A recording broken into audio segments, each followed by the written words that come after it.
Hi everybody, I'm back here today with Patrick Dixon and we're going to go a bit deeper into Steiner and Anthroposophy. So thanks Patrick for coming along and for the show last time, and we finished off discussing the moon, and I wanted to go back to the moon if that's okay with you, because you was talking to me before about it being like, well, I can't remember how to say the word, maybe you want to explain. Yeah, in a sense the moon, you could say, is like a giant, what I call a psychographer. And what I mean by that is that it relates to what we call photography, in the sense that if you look, I said it before, if you look at the moon's phases, it is like a giant camera shutter opening and closing, from between the full moon and the new moon. And then you see the ideas in esoteric science that the moon sphere, which is the sphere which is constructed out of the orbit of the moon. You can imagine a giant sphere, which is the central circle of it is the moon's orbit. In that sphere, pictures from the Earth go into the superphysical world. Now, what one means by that is it's the memories of a lifetime are uploaded into that sphere. And the moon has the task of concentrating and in a sense, psychographing, developing them. It also has a dark side. We know it's like equivalent of the dark room. It's the pictures from a lifetime which are then passed over to various beings that are developed in that sphere, in that great sphere, which souls are flooding into all the time. Others are coming through down to incarnation. And those pictures that are developed, and then the soul that's excarnating goes beyond the moon sphere, goes through the planetary spheres. Of course, this is quite different from the mainstream scientific, so-called materialistic world conception, which merely sees the moon as a spherical rock, basically, of various substances, regolith, basic dust, and has very little atmosphere. This is their description of it, which is correct on a certain level, but we have to always remember that nobody, the idea that we go to the moon is actually not a complete truth, because we cannot go there as we are. And I said it before, anywhere where we cannot go as we are, you cannot call that physical in the same sense as those places where we can go as we are. Even the bottom of the ocean, we can go in a submersible, but we're completely sealed up. We're not actually experiencing it. So our experience of it is quite different from what it really is. What I want to say is that one can only enter those spheres, and the moon sphere, you can only really enter it properly, and that is in the after-death state. What I want to say is that when you die, because you're no longer, various faculties that are weight like seeds within one's physical body are suddenly freed, because the physical body drops away. Then all these other faculties can begin to grow out in all kinds of directions, and new perceptions can come. It's very difficult for materialists to understand that when you shut down one false source of perception, another one opens up. Of course, that happens with us every night, when our senses to the outer world close, and then we get a whole dream world, which comes up. In a sense, that's what happens after death. Those pictures arise. They are sealed in our physical body, because one's what we call etheric body, the pranic body, the chi body, at this time is much, much closer to our physical body, and it only releases it completely at death. That body is completely released at death. It's like taking examples from materialistic science, from the realm of Ahriman being the spiritual being who infuses materialism into the human being, is that you could say the physical body, looking at the space program, is like the launching pad. And then the rocket takes off, and you've got this huge booster of fuel tanks, which actually are made up of hydrocarbons from earlier life forms, which is the equivalent of the memories that are locked up in the ether body. When you die, then this ether body goes out. You leave the launch pad, you're off, and then eventually you use up the ether, the fuel, to get out of the atmosphere, which is getting out of that particular connection to the Earth and going into the next level. you drop away that, the etheric body drops away, but a tiny part of that etheric body is taken like a seed up into the next level, astral body, which then also eventually dropped, and you get the command module. So on each level you've got, and this is an Ahrimanic kind of metaphor of the process of excarnation. It's an imitation, a simulacrum, which all Ahrimanic technology is, of divine, higher creative processes. Of course, this is quite different from the mainstream astronomical, astrophysical world conception. Is huge in quantity, but absolutely arid and empty in quality. And what I mean by that is that it's got absolutely nothing to say to the individual human being, or the group, or the psyche, or the purpose, or to culture, or to meaning, or to anything else. It's like saying astrophysics tells us about the universe, particle physics tells us about what it's made of, and really everything else is transitory and not really very meaningful. And that's also all our connections, our talents, our abilities, our relationships. They're not permanent. You just come, you appear, you have particular talents or individual, and then you just go, and there's another one. It's that dispensability, and that's what goes with that cosmology, the materialistic cosmology. Though the people who are the high priests of it don't live with the full consequences of it. They don't, and yet they don't really consciously grasp the full implications of their ideas. If they did, when they go home or whatever to their wives or whatever it is they do, they would just as easily get in the fridge and thaw out in the morning, because it's as meaningless as that. I mean, even my own family, I get that experience. I think, why don't you understand that these relationships they're everlasting? They endlessly deepen and widen. That's the whole difference, and why there's so much sort of depression and all those sort of things is because of this denial, a complete built-in denial, which is, I was talking to somebody yesterday who's said that she went back to Hungary, and because of the dictatorship and the denial everywhere, she got an inflamed thyroid, and she realized, and it made me realize, that actually any kind of lid that's put on the true human flourishing will cause all kinds of sideways deviations of disease or psychic states, and that's the crisis we're going through, because there are forces that really want to deny all those realms, deny where we come from, where we go, and that is the cause of most of the world's problems. And the moon, the whole moon sphere, and of course it's interesting now we've got the moon, the moon show, all this idea of going to the moon physically again. This is again a kind of caricature of a much, much greater journey which the whole Earth is making towards a new state of the Earth, rather than going to find other planets. This is the kind of idea of Elon Musk, a multi-planet civilization. This Earth is going to go through immense transformations, which will also transform everything else. What one really has to, the difference between mainstream science and one could say spiritual science, is that mainstream science sees no real connection between consciousness, human consciousness, say, and transformation of the outer world, the substances of the earth, the whole. They have these very, their only area of true, what they see as transformation, is in technology, and they are under the illusion that technology will solve every problem. And also this thing about AI. I mean, Elon Musk is constantly going on about AI, the great dangers of it. He himself is a propagator of it to a certain extent. And if you look at it, you can see stuff on internet, how it's awesome, it's the incredible intelligence behind it, but also paradoxically very stupid.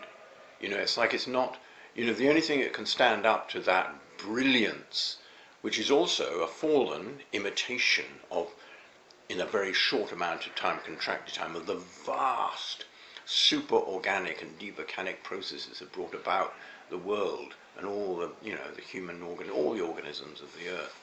It's a caricature, and the only thing that can stand up to that is a true initiation consciousness, which means a consciousness of the full journey of the human being through all the transformations between one life and the next, and at the same time the relationship of that human being to beings in nature, the invisible at the moment beings to most human beings in nature. And then also the other one, the forces of the opposition. That's the initiate consciousness. When you have that, that is powerful enough to resist the overpowering brilliance but one-sidedness of the Ahrimanic forces. I mean, they are so overwhelming. I mean, that's one of the things, one of their ploys is they'll say, we've seen a star 600 billion miles, light years, we've measured it. And in a way, that's a massive delusion.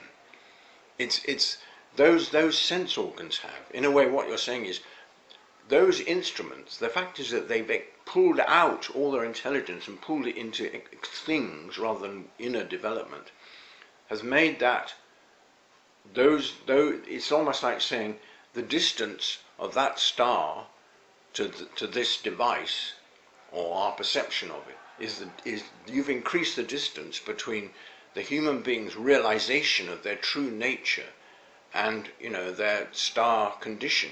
You've actually expanded it, because to the redemption, it's about the redemption of Ahriman. All these vast distances they talk about are really the distance we are from, they are in their state redeeming the Ahrimanic forces, which is a far further redemption than the redemption of the Luciferic powers, you know, which are already partially redeemed. I mean, but it's this overpowering, giving people these statistics, like we got fusion power, I mean, that's another one that come in the last few days. This massive breakthrough. We put in less and we got out more, which is also an illusion, because actually they put in masses, experiments, all things that led up to that are what they put into this thing. And then what do they get out? A little spark of something. It's like it's all these, and mostly all these measurements about, light years and stuff are also, they've done something to light. They've actually, and the devices have defined their concepts, and the devices are Ahrimanic. They're really what we want, what Ahriman wants, rather than what really is. But it's going to cause a huge schism in the world, because science, as we call it today, has a gigantic authority. It is, as the Bible would say, the authority of the dragon. It's huge. It's got then it can be fought. It can only be battled with the Michaelic consciousness, which is a true artistic, metaphorical wisdom. That's, one has to constantly come back to the human being. But to do that, you need a new, the areas, a new understanding of evolution. We have Darwinian and neo-Darwinism, which is sort of groping up from beneath, that one idea. Also, everything's random. And, deep down, it's nonsense. I mean, okay, evolution, yes, it seems by one perception things are coming up and they're growing. But the truth is, what's happening is an idea is coming down, lifting matter into it, then letting part of it go, becomes an animal. It's like it's always a rehearsal. We work a bit, let it go. We try this out, let it go, let it go. So to really understand that there's more than, it's not such a groping up. It's a coming down of something, taking hold of something to realize. And that thing is the alpha, which is the cosmic human, and the omega, when it is, and all the other things are arising out of the activity of bringing about the omega state from the alpha state of the idea of the cosmic human to its actual realization. And one has to know what that means, the realization of the cosmic human, where this is where you come to the question of love. What does that mean? It means the paradoxical state where the inestimable heights of individuality meet and connect with the unfathomable depths of communion. Those are the two seemingly opposite things, which we, in a caricatured way, you see in a dark form in capitalism is about the individual, and communism is about the group, society, community, but they both darkened into, one is more controlling human beings, the other is, allowing them to be as selfish as they can be, so. Well, I was going to ask, because this is all like, something I'm concerned that people aren't interested in, and is that, because there's so many people that aren't interested in this kind of thing, and if their memories and such like are going to the moon, is that not helping the moon because they're so asleep?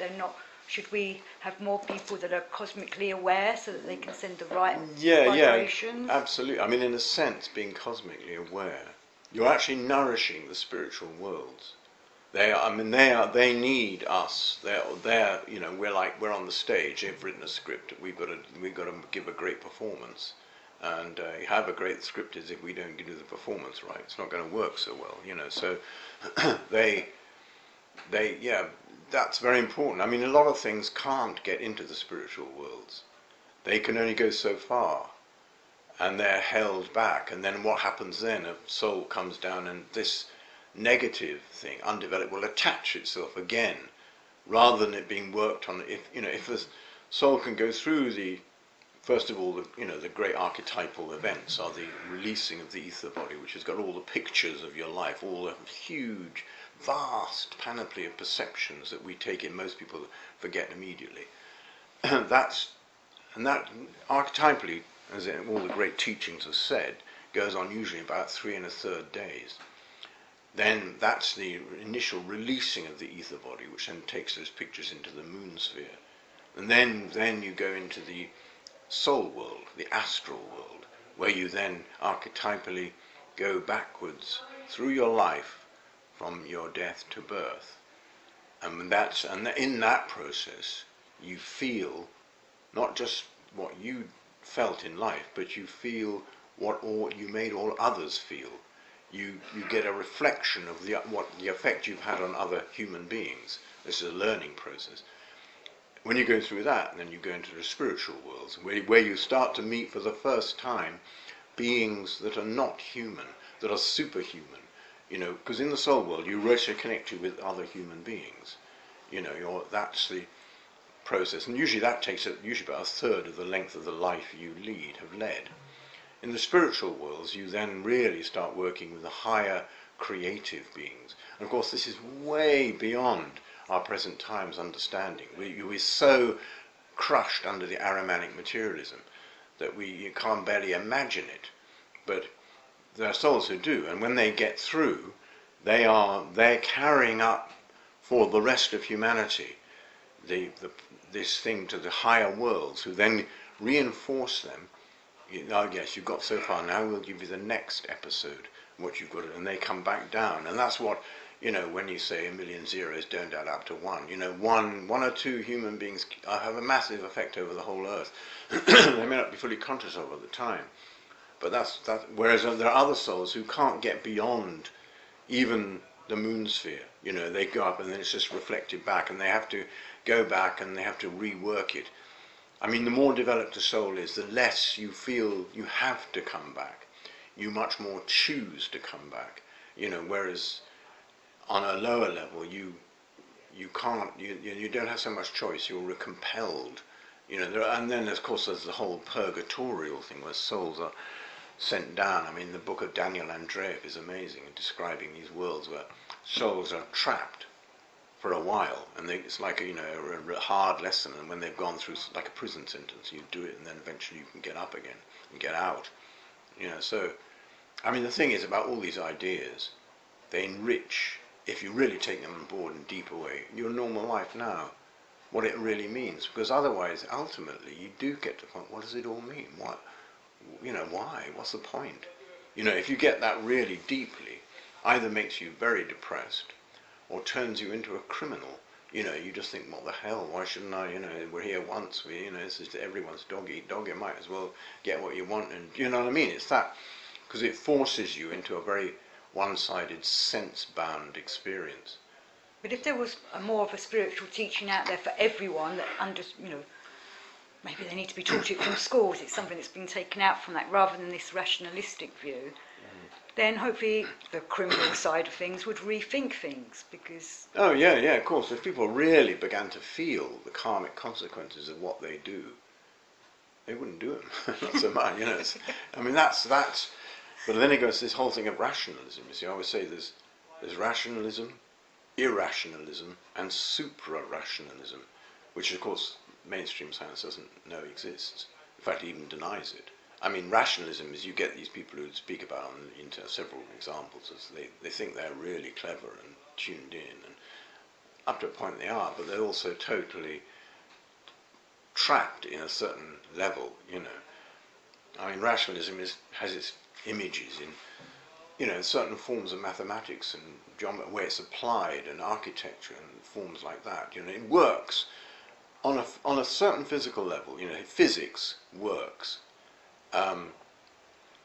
on really in doing the mineral realm, the realm of things rather than beings. It works. I mean, you know, and it's necessary to go through, and we've got it, and we use all these things, and they are part of it. But we've got to go beyond them as well.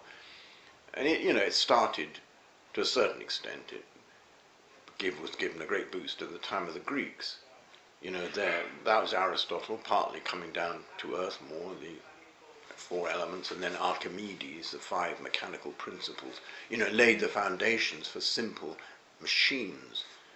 And that's also connected with the why, you know, I was often asked, why is it men were more connected with those realms? And the reason for that is because the archetypal male body, particularly since, you know, going from Atlantis, was more about externals.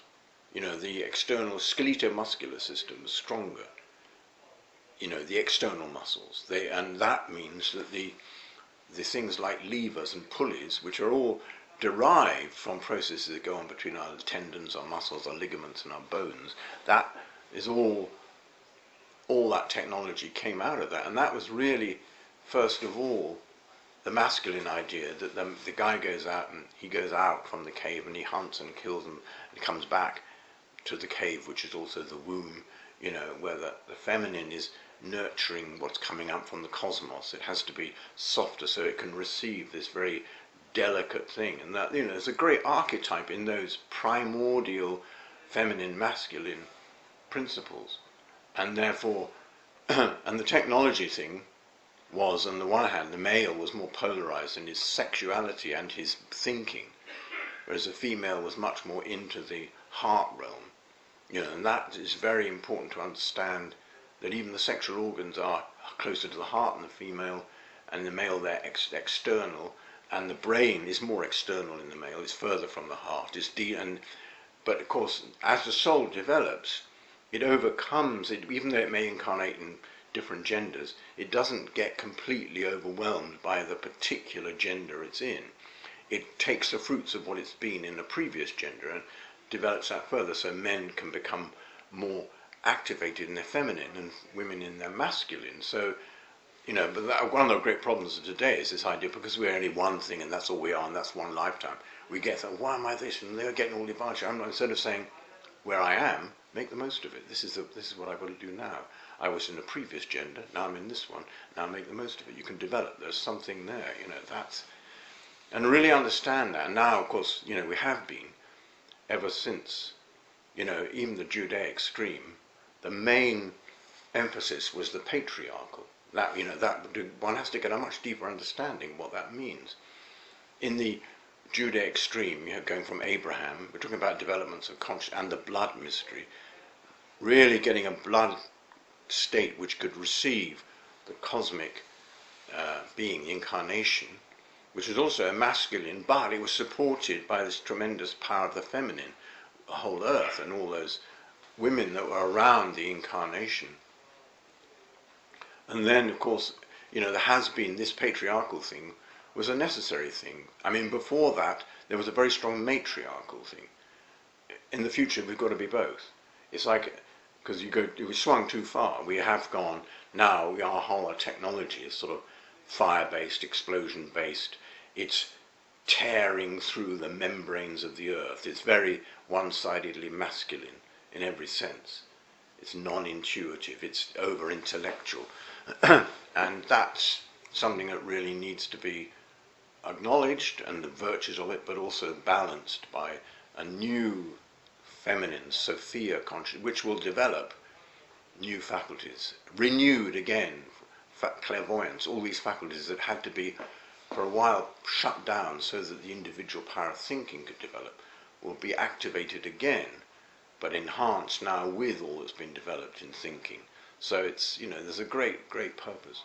If in the future, I think Steiner's saying that we're going to become, like you say, more balanced in the masculine and feminine, but is that getting rid of the genders? Will we become like a hermaphrodite, is he saying, or is it still male and female, but they're balanced in themselves? I think in the distant future it will be a kind of androgyny. I mean, I think because in the spiritual worlds, that is much more, when after death you enter into those realms, before even a gender is chosen for the incarnation, you're gradually getting more and more, it's more soul and spirit, the real essence of what you are, and of course if you haven't really developed that, then there's a feeling of complete nothingness, if you've invested only in the externals. It's quite difficult to understand that, because these forces of external attraction are very, very powerful on the earth, and of course Ahriman wants to make them more powerful. You shut down the soul connection, you will activate these much stronger physical things, but those are very difficult questions to solve. I mean, to reach highest levels of initiation and creativity, you have really to overcome those attractions, which is not easy, I mean, for all kinds of reasons. But yeah, I mean, it is one of the big questions of today, and a lot of this transgender stuff is precisely because we're trapped. People feel trapped in this materialistic world conception, and they're just here. That's all they are. That's all they ever were, and all they ever will be. And if you feel that limitation, that I'm just this and this now, you think, well, I could have been that. Why am I? You know what I mean? It's like it creates that sort of anxiety. Instead of saying, wow, we're on a great journey of lifetimes in this time, we now develop this and then develop that. It's so we get very polarized, and then we start blaming everything, about other things. We are blamers. Humans love to blame other people for their own misunderstandings and mistakes. Yeah. But then why do people not want to look at this great adventure we're on? I find that quite revealing of humanity sometimes, or people that I'm with that are not into spiritual science or spiritual development, of why they just have no interest in this. I think, that is partly the combined activity. I mean, the Ahrimanic forces can make the earth seem extremely grey and boring and horrible. Mm-hmm. They do that on purpose so that they can then get Luciferic beings to give the entertainment. So people get distracted by, instead of sitting quietly and gradually developing a real enthusiasm for perception and what is around you, you just feel, oh, it's all grey, it's meaningless. The purpose. They'll say also there's no purpose. This lays the ground for a completely false, kind of drug thing to come in, substitution for that. I mean, I respect the guys who play football, but I mean, football is becomes a sort of religion. Yes, I was it's about to say amazing, that. the sort of overwhelming. You just think, wow, I mean, I really respect the guys who learn, they play, they're skillful, it's great, but it's so overhyped, and people, they put this thing in their sort of front of every part of their being, because there's nothing else. They just don't see anything else. The old religions have gone, so. But is that because it became such a rationalistic society, which I always thought, I know lots of people say, the Age of Enlightenment was wonderful, but it took away a lot of the spiritual way of developing. The Age of Enlightenment, so-called Age of, I mean, in a way, there's a great kind of trajectory, really. Somebody speaks about the fall of the tower from the east, from the Russian theism, fell through the German idealism into the French sort of existentialism, and also the French was really the centre of what was mostly called the Enlightenment. And what the great mystery of that is that, since we have to see it in connection with the whole earth, the Christ mystery of the descent into hell, first the crucifixion, the descent into hell, which was the taking of the divine human archetype, the divine idea of a cosmic human, to test it, take it down into the darkest manifestation, and then rise up from it. And coming up, that being brought the gift of the immortal human ego, the immortal human soul. Because before that, there was a soul, but there wasn't any guarantee of real immortality. After that, there is that gift was a guarantee of infinite and eternal immortality to the human being. And then, of course, and that was then on the surface of the earth. That was in souls are coming in. That was there for them to have and receive. And that was and that meant that also the enlightenment could happen, because souls at that time had potentially the ability to transform all that lived in the underworld, the hell. That's what the Christ beings given. They've given us the potential to do with all that.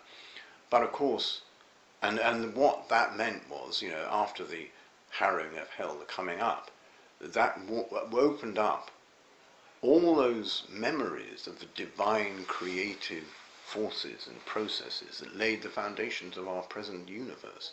They came up, but they, having been earlier on downloaded after the great creative beings withdrew from their creation, they stood back and they said, but maintain it. It's like a director and a writer saying, actors, now we're going to leave you. You know how to do it. Carry on. Those are the elemental preserver beings. So they left, but a lot of the memories also were downloaded into, you could say, the hard drive of the earth, into the Ahrimanic realm, where all those memories were taken down and decontextualized from their cosmic origins. It's almost like saying they didn't come, they're ours, we've made them, this is ours. And in the so-called Enlightenment, they came up. They came up, all these decontextualized memories of the divine processes came up and morphed into all these technological concepts, all the new ideas of physics that came at that time, mathematics, the whole thing. But with it, though it was of divine origin, it was completely infected by Ahrimanic intentions. It was like, it was polluted, which meant that for the first time in the history of the world, highly developed, because science is the intellectual soul becoming the consciousness soul, for the first time, human beings carried atheism on a level which you'd never got before. You get hostile wars, but this kind of atheist, this denial of any, which came up with characters like Voltaire and people like that. There were, and that then of course that was the French Enlightenment, was a time of ideas, and with it atheistic denial. It's all physics. There's no, we don't believe in all that superstition anymore. And then of course it was the Industrial Revolution, things like that. Was experimentation. Experimented with all these ideas, making them physical.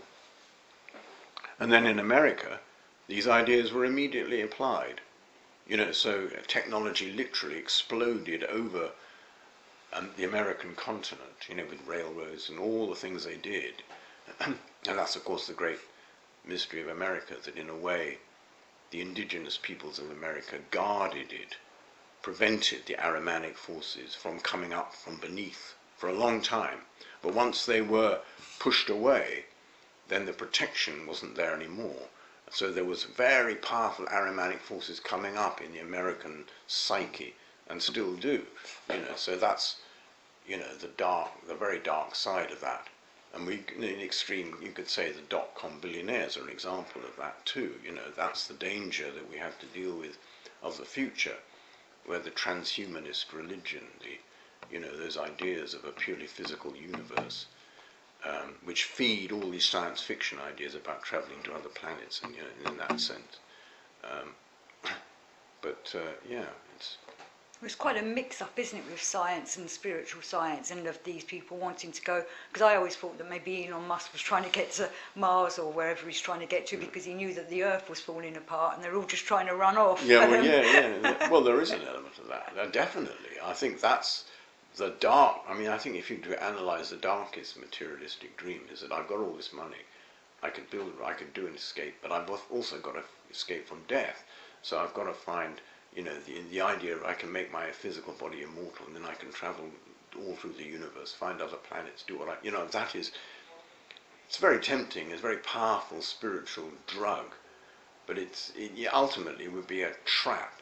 You know, the real thing is that you can develop spiritually, you can see through death into new states of being, and you know, you're perfecting things. I mean, that, whatever that materialistic dream offered, it would pale into insignificance to the one which looks at new states of existence which are waiting, you know, to be realized, you know, and but it's a very big, powerful temptation. A lot of people are falling for it because we experience this planet as a planet of death. You know, you could say no one gets out of here alive.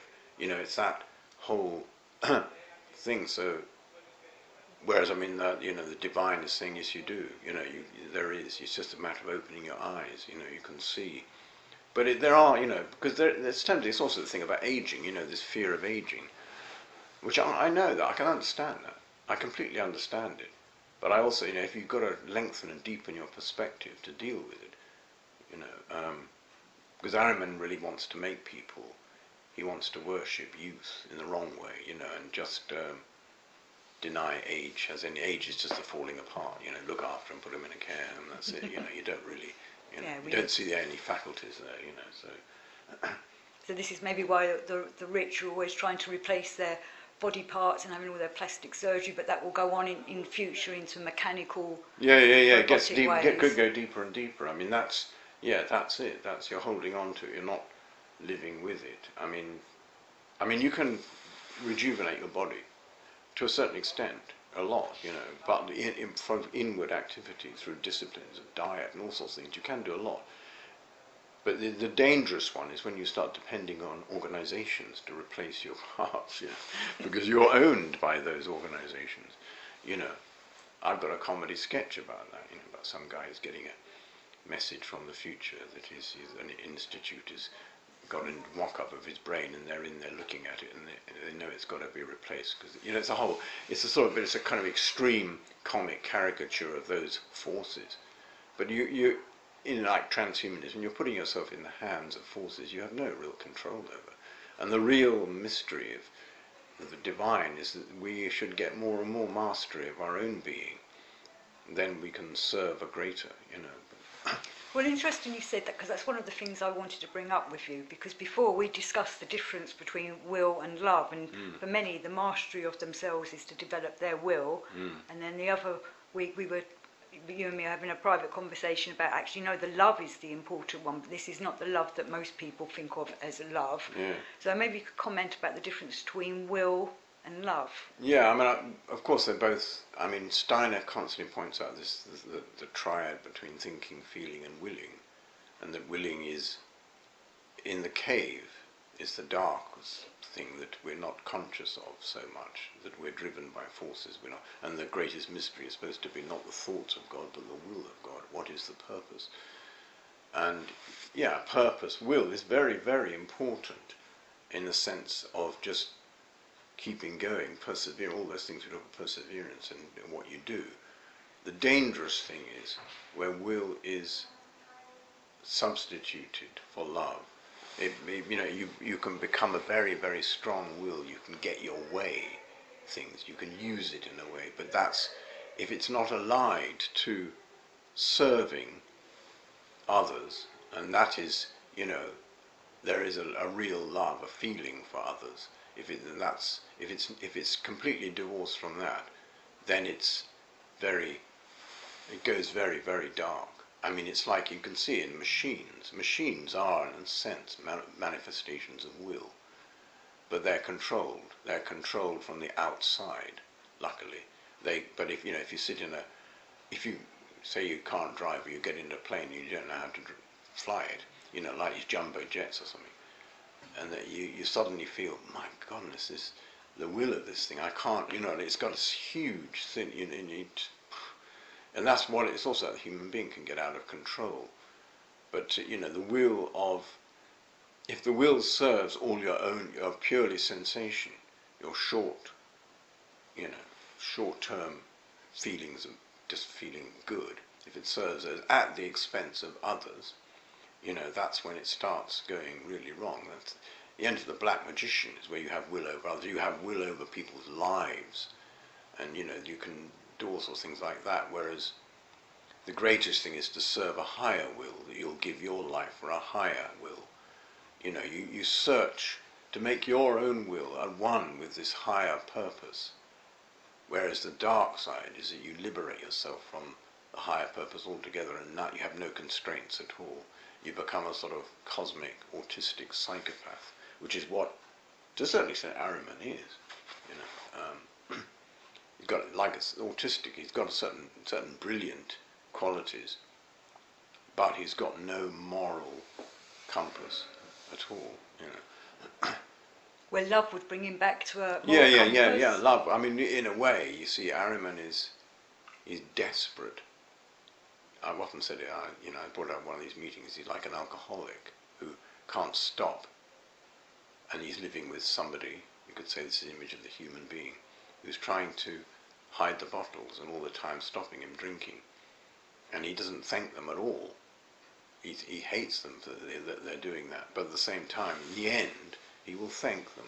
You know, it's tough love. Ahriman needs tough love. He needs therapy and tough love, because what Ahriman is trying to do is, in some ways, to put us on a surgery table and operate on us and implant his own being into the human being. So what we've got to do is the opposite. We've got to put him on the table and implant humanity into him. And that's a process which is quite difficult. You know, it's a complicated process, because he's very clever. He's very clever in avoiding, you know, that truth. He doesn't want to face it. But he also realizes that if he doesn't, he could himself be overcome by an even darker force. So, you know, there is always that danger. For many people, they would want to be part of that and try and help him. They wouldn't even know how to start, though. Can you give them some guiding steps? Yeah, well, I mean, that's what I was talking to somebody yesterday about this, about what, you know, ways of thinking. It's when you look at, I mean, I've always distinguished between materiology and materialism. Materialism is a conceptual idea which is limiting us, is denying any kind of cosmic purpose and meaning and beingness above us. Materiology is the study of literally the properties of materials, even on a very basic level where you don't have to use a laboratory. You just know, what does wood do, what does metal do, what does it do when it gets hot, what does it do when it's put in water, what stretches, what's elastic, what's plastic, you know, all these different qualities. We're surrounded all the time. It's very, when you start thinking about it, really interesting. You go into it, you're already penetrating the Ahrimanic world. You're bringing human consciousness into his realm. You could say every device, everything that is not growing, which is everything in buildings and structures, is activated upon by gravity, where Ahriman is very happy. Every entity that is alive, like a tree out there, is acted upon by levity, where he's not happy. You know, and we've got to make him, we've got to bring levity into things, you know, so that he can feel that. I mean, whenever you study stuff which is Ahrimanic in the way you're bringing human being, even when you use a computer and you're typing, words full of meaning have a huge cultural backstory. They plunge down into into the dark web, into the central processing unit, which is like a sort of underworld, and they're stripped of their meaning and turned into bits, into zeros and ones, both numbers and words. They're all their qualities ripped away, but then they're resurrected and they come up at the other end and they come back into that world. So that's an image of and when we do that, when we send stuff down, we're already transforming that world. Already the Ahrimanic forces feel that.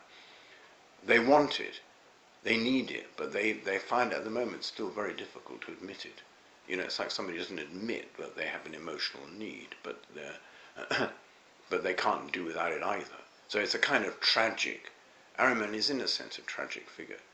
You know, I mean, that's, if you go to the very highest level, the Manichaean or Christ-like level, you know, that's, you know, the temptation in the wilderness was an act of love. It was saying, do your worst, I'm including you, you know, I'm not, you know. but get thee behind me, you're there, you know, I'm there, this is it, you know, and deal with that. That's what all that was about, really. I think for a lot of people, this kind of work needs to be like an awakening to conscience. I talk about this a lot in my other shows. And through doing that kind of thing, you can then do this kind of work. But it's trying to tell people, you need to waken your conscience up. Many people don't have one. That's also very, very important. I mean, we say conscience and consciousness. Conscience has its own history. And, you know, the Greeks talk about the Erinyes, the Furies, which were outside the human being. They would pursue the human being like a moral retributional force. It was conscience that attacked, and you know, we can see that in the Greek figures of Greek tragedies, Oedipus, all these, their forces were. But the whole significance of the incarnation was that conscience then goes inside the human being, and that's, you know, that's where it resides, and it is, you know, conscience is very much connected with these two beings, Moses and Elijah, really. Those two characters represent that. And it's interesting, you know, where you can see in Shakespeare, I've said it before, in Macbeth, you know, there's this thing about, you know, when Lady Macbeth invokes the forces of darkness, she's driving out conscience. And in him too, she's driving it out, you know, she's pushing it away. And what that means is that they both then start going into the Old Testamental forces of retribution, where conscience attacks them from the outside. You know, so Macbeth gets these visions of a dagger. He sees Banquo's ghost. You know, it's like he's pushed himself back. He's no longer activating it from within, so that it's coming back to him from the outside. It's saying, this is what you've done. You've dislocated time. You know, so there's a very, very profound thing about that. And she gets, you know, she breaks through her in her sleepwalking scene. You know, she has these visions, these terrible, because you can't escape from it. Because the world evolutionists said this conscience is now part of the human being. You can't push it away forever. It's like an elastic. The harder you push it away, the harder it'll come back to you eventually. And it does. It overwhelms. You know, it overwhelms both of those characters in different ways. You know, so that play is a very, very profound revelation of how these forces work. And, you know, something that needs to be understood. And yeah, conscience is now, yeah, it's a power now that's going through a third stage. As I say, it was going in. It was once outside, coming from the higher worlds. It's gone in. And it, you know, it makes one do things, and the next stage is that it will be able to be projected out. So the human being will become like the Erinyes or the Eumenides when their conscience is softened a bit. But a power of sending forces and moral forces across the earth. Like, for instance, we got this war in Ukraine. If we had human beings could send out forces, I call the Elijah and Moses forces, across to the Russians, to Putin, to all those forces that are going on, you know, which will have an effect. That's going to happen more and more, you know. So the human archetype is now a bearer of potentially divine forces. Well, I'm glad you said that, because I have a lot of people get in touch with me on my channel about how can we defeat, you know, whatever their enemy is, whether it's New World Order or paedophiles or whatever like that. And I keep saying to them, we just need to send the right. Well, I say to them, send an awakening to conscience form out, and now you've just clarified that as well, because it works. Yeah, you've got to distinguish, you know, real moral. I mean, this is a real problem now with all this disinformation and even things like QAnon, which have become distorted ridiculously. You know, whatever, you know, we say about the greater world political situation that America's done, and in other ways good and bad, that's irrelevant on one level now to what's being done in Ukraine. What's being done, activated by one man. And that has to be, there's no, I mean, the problem is that the QAnon people would say, oh yeah, well, of course, it's all false information. It's not really happening, you know. And then if you say, well, where, a friend of mine is like that, you know, I said to him, well, where do you get your information from? He wouldn't answer me. I felt like saying to him, you think Alex Jones and that lot are more reliable than, say, the BBC. I know it's got, look, I get really annoyed with lots of stuff on it, but I also know there are some really good people, like, I know Lise Doucette, she's a foreign correspondent. She is always in the really most dangerous places. She's there and she puts her life on the line, and she's, incredibly compassionate person, and she represents to me the best aspect of something like the BBC. And there are other big companies who, there's good in them. They're not, to completely dismiss them is absolutely ridiculous, and then replace them with internet idiots, I mean, so I think one has to really get discrimination, because then once you've got it clear, it's clear that invading a country, forget about what America's done, that's not the point now, invading a country, blasting away mothers, children, houses, it's just wrong. Basically, that is wrong. Whatever else, and you say, oh well, no, because the Americans did it, and it isn't really happening, But that's all part of the call to conscience, because they're not using their conscience there, are they? No. If they had a conscience and not just a consciousness. Well, they would feel it. They would feel the reality of it. They'd know, when you develop your conscience, you have a discrimination. You can sense. You develop, as a performer, a writer, you develop what I call character discrimination. You can tell by the way somebody's, what they're doing, what they're behaving, what's driving them. I mean, you can see, the way Putin behaves, even before the war, it's like there's these people sitting around, they're all distanced from him, and he's and you could say all the media is suppressed, and people. There's so many examples. Of course, QAnon, they go on saying it's all fake. It's all made up by the West, while they're living by all the advantages of the West. They're living in a democracy where you can do what you like. It's stupid, but that conscience gives you, and even if the whole world is saying you're wrong, and you're listening to your conscience is telling you what's true, that's the greatest source of truth. And it's a truth. It's beyond, it's not opinion. You just feel that's wrong and this is right. Russia's got obviously it's got its points of view, and that's fair enough. And no one should, Russia's got to be allowed to develop in every way. But Putin, he's gone so far. They did a talk on Radio 4 this morning. Do you listen to that? I do listen to Radio 4. The four truths, that the four freedoms that Roosevelt put out. Freedom of speech, freedom from want, freedom from fear.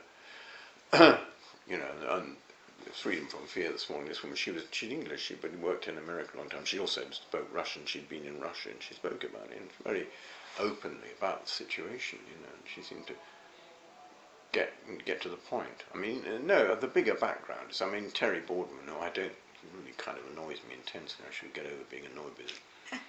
Terry. Yeah, I watch him on YouTube. I find some of his talks very interesting. Some are, but I just think also that he's got a bias. Really,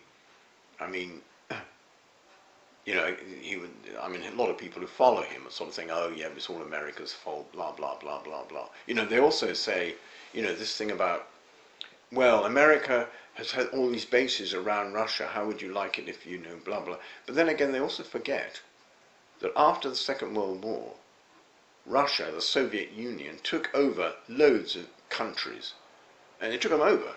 And they built the Iron Curtain. They didn't let people in or out. That was the main policy. Plus, they then also invaded countries that resisted, like Hungary, Czechoslovakia. And then when you think about all those people who were put away, dissidents, anyone who spoke out. And we look at it now, Navalny. Of course, Terry Boardman probably say it's not true, or it didn't happen. But what Solzhenitsyn said, Alexander Solzhenitsyn. There are so many people. Daniel Andreev. Thousands were shut down, murdered, put into Siberia. That's. Can you look at, you compare America. America, you had the Korean War. America had this tremendous neurosis about communism, which in a sense has its validity up to a point. Because capitalism is one form of materialism, communism is another. And, you know, I knew people who went to Russia, you know, with massive enthusiasm to begin with. But they came back and said, it's a nightmare. It's a nightmare, the Soviet Union. You know, it's a draconian, autocratic regime. You know, and it's over-romanticized. And what thing is, I wouldn't quibble with people like Terry if Terry said, okay, I'm not going to get any of the benefits of democracy. I'll go and live in a forest. I'll live, you know, then I would respect. But you know, he's living comfortably by the benefits of America, which if without America probably wouldn't have won the war. In all sorts of other ways, many of the resources, all the civilizations, most of the things we use, the products, had their origin and their development in the United States. You know, so you know, don't if you're going to knock it completely, then don't live in it. You know. For those that, like I myself, I don't get too involved in politics or geopolitics, but I do understand, obviously it's out there, it's part of the world, but from a spiritual point of view, let's take Steiner for example, what would he say should be our involvement in them kind of Yeah, he might be, well, I mean, he apparently tried to get more involved in trying to stop the First World War from happening. I mean, of course, I mean, what, you know, the Terry and Co. mainly talk about, and he knows a lot on a certain level. I mean, about the banking thing, you know, the banks are, you know, they paid, and IBM supported the Nazis indirectly by giving them equipment which helped the Gestapo organize their secret service, you know. And money, a lot of these big bankers, they get advantage from wars because they can sell weapons and all that stuff is true. It's all a money-making thing. That's but it's not. But it's not only that. That's not. You can't, as this friend of mine said, "Oh, Hitler was okay." That is. You've got to see the bad has got to be there to nurture it.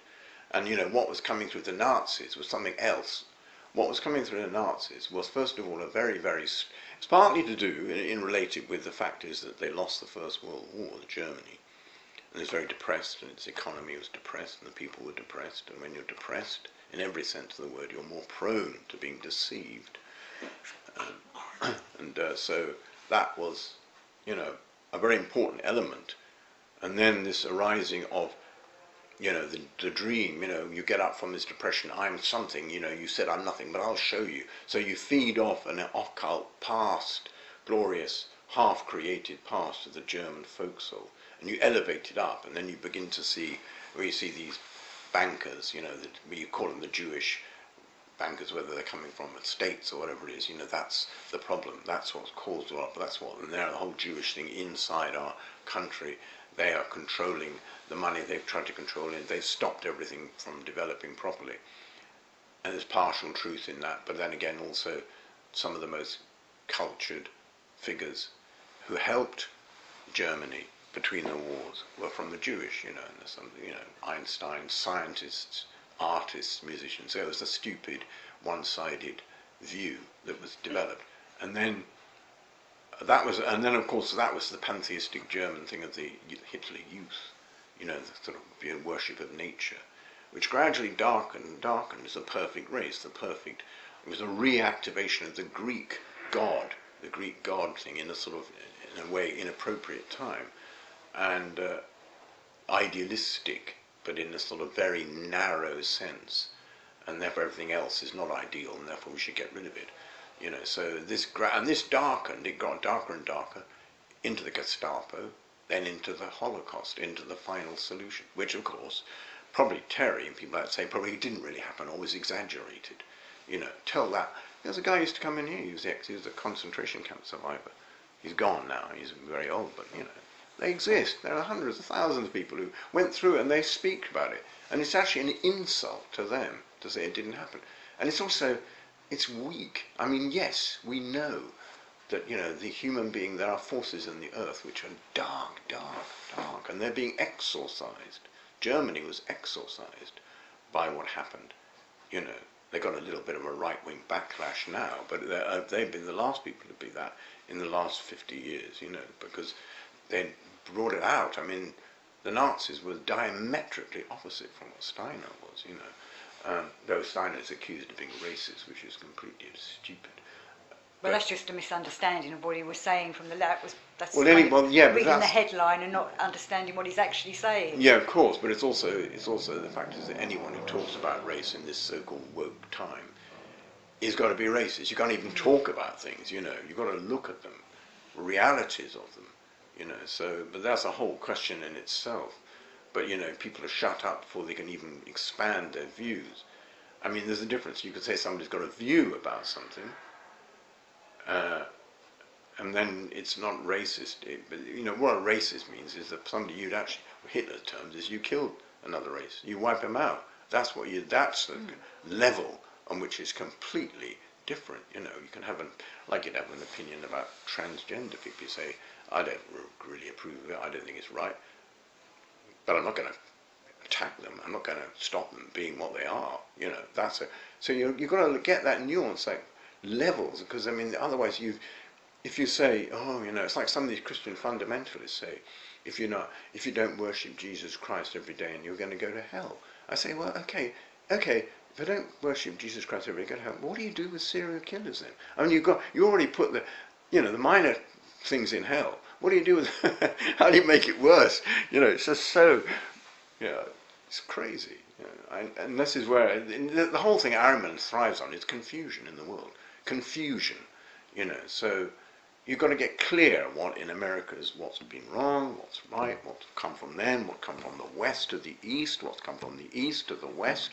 I mean, the great idea of the Yellow Peril, the Genghis Khan, you know, those forces surging from the east to wipe out the European thing. And then the American materialism coming back along the path on which it's developed since the ancient Indian, all the flowing back everywhere, the American nightmare. You know, is truth. There is truth in that. I agree with Terry on that level. But then you've got to be much more nuanced. You've got to see the difference between the banks and the transnationals. The transnational companies are, in a way, they're fallen archangels. They're enemies particularly of the indigenous peoples, because the indigenous peoples are the guardians of the mother wisdom of the earth. We need to listen to them, and they can listen to us, and we can share our best, and because that's so vital, and that's, you know, that's a very nuanced thing. But it's no good just concentrating all the time on just banks and this is why, you know, the Rothschilds, so what, yeah. But in a way, the thing is, that money eventually, it doesn't matter how much money you have or don't have, you could be sitting on piles of radioactive money, and you can do nothing with it. You know what I mean? Those are not the real wealth. The real wealth is the knowledge of the earth and how we nurture the earth and what exists in the human being. We probably need a completely different economic system. But the thing about my criticism partly of the people who concentrate on that is you're overemphasizing the economic. Yes, the point is, which is like saying the economic gets involved in everything, which it shouldn't be. And Steiner says it's got to support, not to be encroaching and overpowering the other spheres like the cultural and the rights sphere. So for a person to survive this world and see what's going on, really they need to do some kind of spiritual work, spiritual path, to develop themselves so they can develop their conscience, develop their will, develop their feeling and understanding what this true love is that we're supposed to be working with. And then that way they can make their way through, they'd be able to see the bigger picture, as we would say, what's really going on. Yeah. The bigger picture is the most important thing. This is my criticism of certain people who think they've got the biggest picture. I say, no, you haven't. The biggest picture takes into account, first of all, to really get the biggest picture, you've got to first study the human being, study the physical body. I mean, the physical body of a human being is an extraordinary thing. I mean, you talk about the miniaturization in technology, but you know, even you look at the eye. In the eye, you've got 120 million rods, the tiny little things which are very important, and 106 million cones, and each one is inside them. They've got thousands of little things going on in there, and this is a level of miniaturization that goes far beyond anything we do in technology. And then you go into the cells of the body, which you can't see. You can only just see a cell with an optical microscope, and you go inside the cell, you need an electron microscope. Of course, you are distorting the whole thing when you do that. But in there, inside the cell, then you've got the nucleus, apart from other things which are outside the nucleus in the cell. And in the nucleus, you've then got the coils, the chromosomes, the DNA, and that's, in those, then you've got these minute little structures, so miniaturized, on a level which is absolutely mind-boggling. And all the organs of the body are constantly developing, balancing each other in cell division, and all is incredible. That's apart from the ether body, which is moving between all these complex anatomical structures, balancing, and then the astral body, which has its purpose on a bigger level, what bodies are for, what they're going to be doing in the cosmos, how they're going to be changed. When you think of all those things, and then you study the animal world, and you see all these different levels of animals. Whether you've got the mammals, and in the mammals you've got the rodents, you've got the quadrupeds, the herbivores of different kinds, all those, and then the mustelids, and there's a whole vast array of different mammals. And then you go into the reptiles and amphibians and the birds and the fish, and there's a huge varieties. And then in the insect world, we're over. Well, there are millions of species now. They're constantly so incredible. And there are other offshoots from the insect world, the arachnids and the crustacea. That's when you've looked at all those things and what's happening. And then behind that, you've got the elemental beings. In the study group, this thing about, the beings that are not perceptible. And in fact, when you look at a plant, what surrounds a plant that makes it appear to us is equivalent to what surrounded the ancient human being. Much more than they weren't so aware of their actual body, but all the things that were around them making them appear. That's a huge complexity. And that's not the end. Then you've got what's above the human being, the levels like the angels, the archangels, the archai, the exousiae, the dynamis, the kyriotutes, the thrones, the cherubim, the seraphim. And then of course, the counter-image. You've got Steiner speaks about one of the most occult mysteries, the interior of the earth, the 9 interior layers, where forces and beings manifest, where actually beings are trapped in overpowering thingness, and that's what, when you've looked at all that, then you can say, I've got the biggest picture you could have at this time, and I know they ain't doing that. Terry's a very bright man. He's a good soul, I know deep down. But I think he's got caught in one particular picture, and you've got to go much further than that, And I think I say Terry because I think he represents. I think he's the most intelligent representative of that view, of these views, So I suppose the point of these shows are to try and encourage people to go and look deeper, look further at what their beliefs are. Yeah. But I think the problem is with that. Some of these views is that they are all about pointing the finger at other groups. I think it's important always to remember St. Paul. It is not against flesh and blood that we contend, but against principalities and powers. It's no good just saying it's those bankers or it's these people, or those people, or this people. On that level of the cause of everything, the greater cause are primordial forces that oppose the whole world evolution.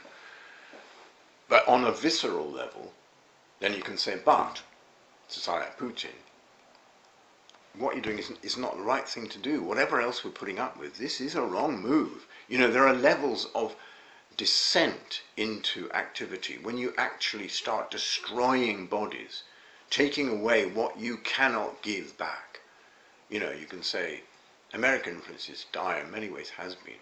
But even the way the Americans, you go for the Korean, the Vietnam War was a big mistake. We're all anti-communism. That's why they're huge neurosis about communism, which is partly understandable considering the way Stalin behaved and, the whole... It was taken out of hand, wasn't it? Or taken to the furthest extreme. Yeah. But America, but you see, even that, there is a qualitative difference between what later stuff like Grenada and even Afghanistan and Iraq. In Iraq, of course, the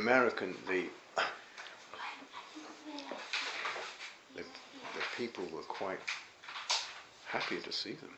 You went to pull down the statue, and in Afghanistan they didn't want the Americans to leave. So one's got to get a view.